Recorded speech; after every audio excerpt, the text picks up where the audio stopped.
We told you yesterday about a Springdale mother killed in a car crash last Sunday. The mother of 7 is being remembered tonight for her love for her children and the impact she had on everybody around her. 5 News reporter Taylor Howard spoke with a friend raising money for her funeral and the family to make sure they never feel alone. Just happy. She loves hard. Kathleen Titus says she'll remember her dear friend Rosilan Marcus for her huge heart. But I call her Rosie. Arkansas State Police say Marcus was killed on June 5th after another vehicle hit the parked car she was sitting in on Don Tyson Parkway in Springdale. Oh, she was a great mom. She spoiled all her kids. She loves all her kids. Rosilan leaves behind 7 children. Titus says those children also lost their father about a year ago.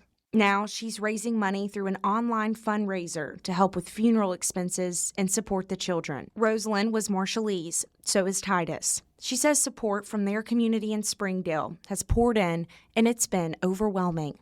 In our community, we have lots of us that has big heart. We don't have to know you.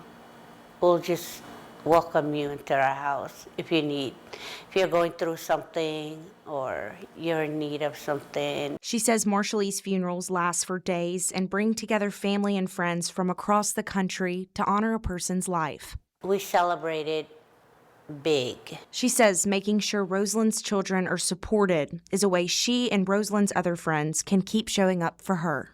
We love them, and we're always there for them, no matter what.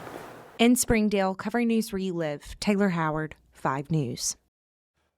Titus says the support they've received so far has been a comfort to the family during this very difficult time. For more information about the family's fundraiser, you can go to our website at 5newsonline.com.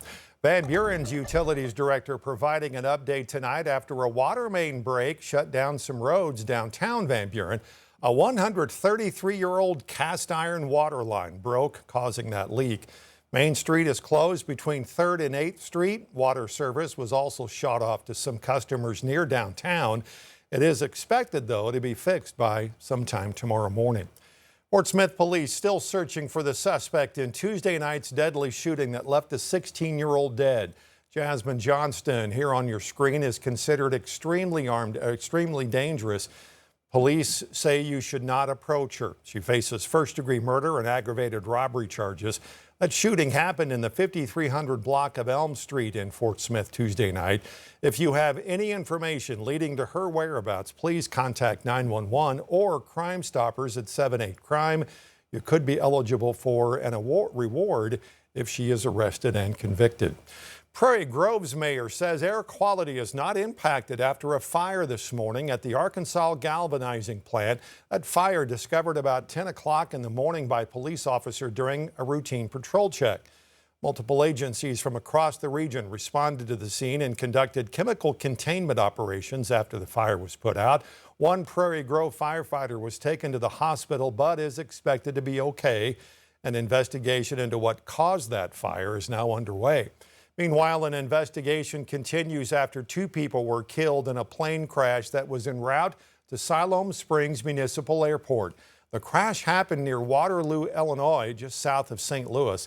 A 48-year-old and his 22-year-old son died in the crash, according to local sheriff's office there. The National Transportation Safety Board says early investigations indicate the crash happened late Thursday night, but the plane wasn't found until yesterday morning. Investigators say the pilot may have tried to fly during severe weather. Flight data shows the plane appeared to turn to avoid the storm before entering a descending spiral. Court records say one of the alleged protesters arrested outside the Arkansas governor's mansion may not have to go to trial after all. Olivia Thompson is one of 4 people arrested following a disruption that happened when CEO of Turning Point USA, Erica Kirk, visited Arkansas in March. Thompson was charged with obstructing governmental operations, disorderly conduct, and harassment. Court records show no plea was entered. The docket indicates the case is moving forward through a 6-month pretrial diversion program. If Thompson successfully completes the program and follows its requirements, the charges could then be dismissed. All new tonight at 10, a major health insurer in Arkansas is planning to drop out of the state Medicaid expansion program next year. Centene provides multiple insurance plans for one of the biggest state Medicaid programs, Our Home. According to the Arkansas Advocate, about a third of the more than 200,000 Arkansans in that program will be impacted. Department of Human Services says people's plans to be moved to another provider, likely Blue Cross and Blue Shield. Centene says it has had to drop out of the program due to, quote, current funding challenges. A rare bipartisan bill passed by Congress and sponsored by an Arkansas congressman became law today despite the president's refusal to sign it. It's being called the biggest housing bill in decades. Carter Thweet talked to 2nd District Congressman French Hill to get his reaction.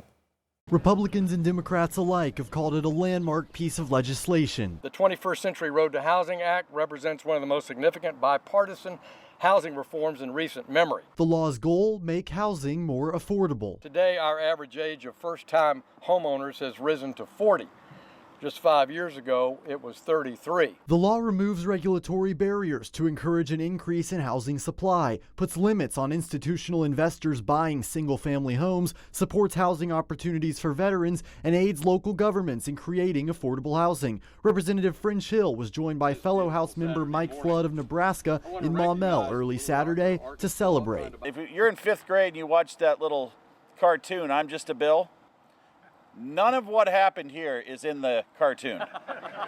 It's not that easy. The bill's most high-profile obstacle, President Trump. He posted on True Social Friday night that he wouldn't sign it in protest the Senate won't pass a separate election-related bill. He's fine with the housing bill, but he's very frustrated that the Senate is not working with him on his Save America Act, which has passed the House 3 times.